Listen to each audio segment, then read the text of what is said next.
One of my favorite movements for the upper body is any incline movement. One of my favorite incline movements would be the dumbbells. This is weird. I don't want to know about Roman's favorite exercises. I want to know what his damn plan is. Or I do think they have an article, which we'll get to at the end.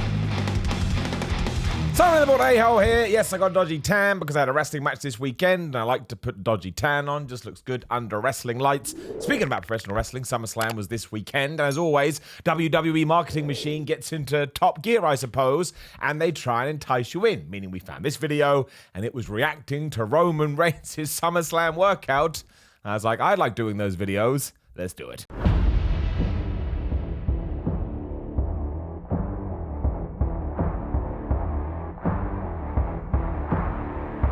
So we saw some lateral raises, we saw some squats, and we saw some shrugs. And the thing I just want to point out is anytime you see these videos, like he was squatting, like 20 kilograms. It was super duper low. And people go, well, Roman Reigns can't squat very much. It's a photo shoot. It's a weightlifting shoot. They'll either use rubber plates or fake plates, so it looks like they're lifting loads, or they'll just do like warm-up stuff, because the last thing you want to do is injure yourself when you're making a video. Working out, this fitness journey, it's extremely important within my life. Not just, for my job and what we do, the aesthetic side of it, or even the athletic side of it, but just mentally. It's a form of therapy. It's kind of a form of meditation for me. I don't even necessarily look at it as working out. There you go. There was a bigger squat. That video looks like it was filmed on a potato. But I always enjoy it when notable figures talk about this, how, of course, you want to go to the gym to look good, and of course, you want to go to the gym if you're an athlete, etc., but you want to feel good as well. It's very, very good for your mental health, because not only do you get an endorphin rush afterwards, which is a hormone that's meant to make you feel all fubbly-wubbly, but I don't know about you, but to me, it gives my life structure. I don't want to say gives my life meaning. That's way too much. But there is a semblance of that. Just don't go at it 100%. And if nothing else, if you're somebody that always needs something to do, welcome to the fitness palace of love, because you've got the gym, you've got the food, you've got your sleep, you've got your water intake. You can basically base your day around it, and you've always been busy. One of my favorite movements for the upper body is any incline movement. One of my favorite incline movements would be the dumbbells. This is weird. I don't want to know about Roman's favorite exercises. I want to know what his damn plan is. Or I do think they have an article, which we'll get to at the end. And the first thing he mentions is he likes doing incline movements. Incline movements are way important. What seems to have happened? Back in the day, it used to be, incline movements are there just to work your upper chest, whereas nowadays, smartly and correctly, in my humble opinion, incline movements should take precedent over your flat movement, especially when you're doing something like a bench, because you just work more of the chest. So if you are having a specific chest day or doing a push-pull legs day, whatever, push-pull legs routine, when you get to your chest, I would always say, have your first big movement be an incline movement. I promise you, if you can master that one more than your beloved fat bench press, I'm not saying to get rid of that one, you should do it too, but to me, you will get better gains and you will get better progress if you prioritize any incline press. I'd like to build strength while doing this movement, but I'm also trying to kind of keep in mind what I'm trying to look like as well, the aesthetic sides of it. I prefer dumbbells too. I don't really think it's that much of a difference. I mean, obviously you're going to have more control with dumbbells, but with a bar, maybe you'll be able to lift more because you prefer the grip. And obviously it's already suspended in midair, so you're taking away some of that effort.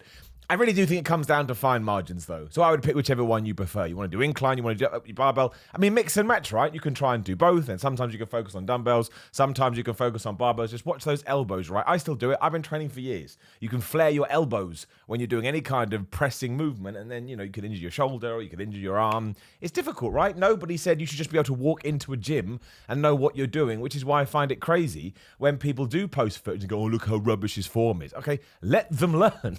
There's nothing wrong with that. So the next exercise that I really like, this is actually one of my favorite ones as far as connecting to the weight, is the bent over dumbbell row. I don't know why, just for me, and I think just in general, we're all different. I don't mind single dumbbell rows or whatever the hell he called them, but I like going to do them on a bench, right? So you do one side at a time and you make sure, you balance on your left arm to do your right and vice versa.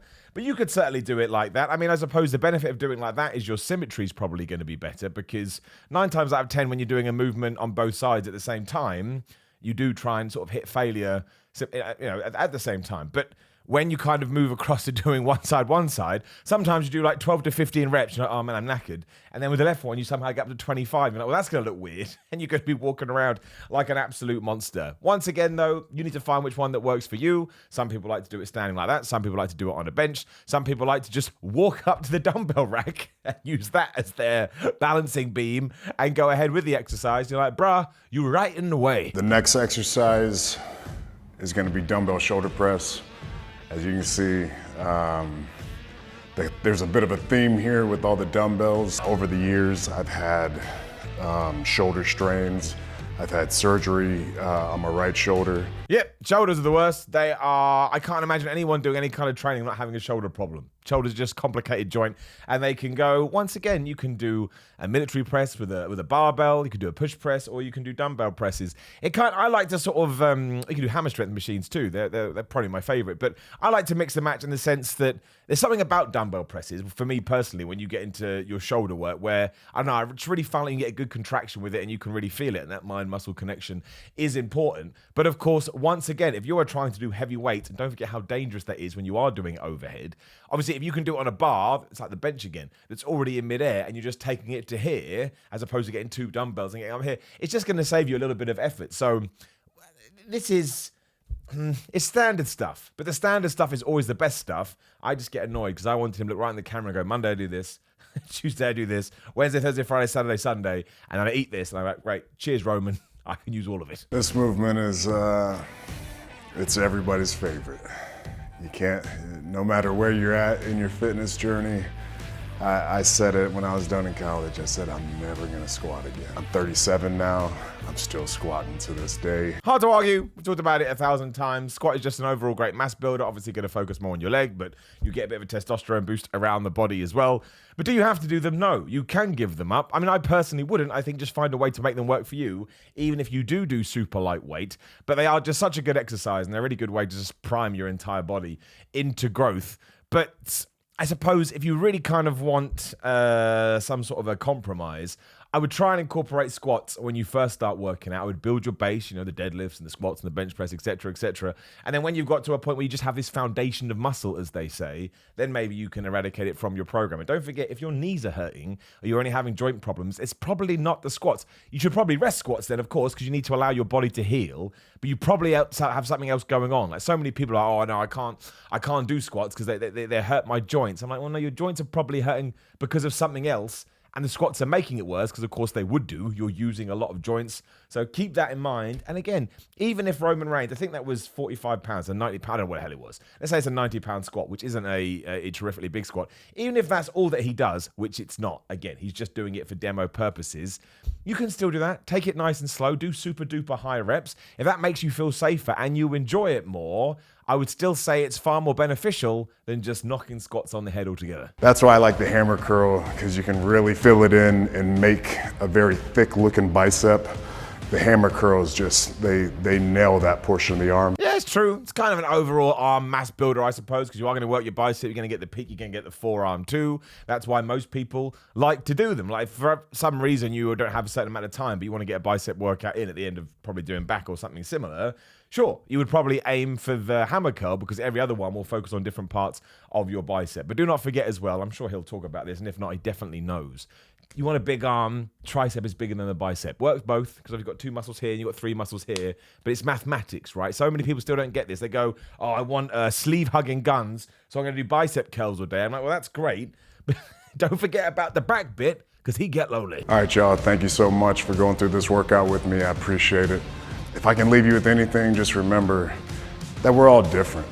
We all have our own shapes and sizes, our own structure, our own genetics. Good old Roman Reigns, throwing out that positive mental attitude. He's 100% correct too. I could not agree with him more, especially the genetic things. Oh my gosh, the comments are going to go crazy. What works for Roman Reigns isn't going to work for you, or maybe it does, you just don't know. But take anything that you think sounds good, and take things from other people, including myself, or Greg Doucette's, or More Plates, More Dates, or whatever. Just take anyone. There's so many different people, and make sure that you can construct your own plans. And then remember, it's trial and error, trial and error. If you do something for a few weeks, and I'm not 100% sure about this, tweak it a little bit, and you'll do that for the rest of your life. You don't wake up one day and go, there it is, the perfect plan, because your body adapts, and you always have to kick your body's ass. And I think as long as you keep that in mind, you're going to be fine. So I went to the website, as mentioned, and they just go through the things that he does, and it's every exercise we talked about.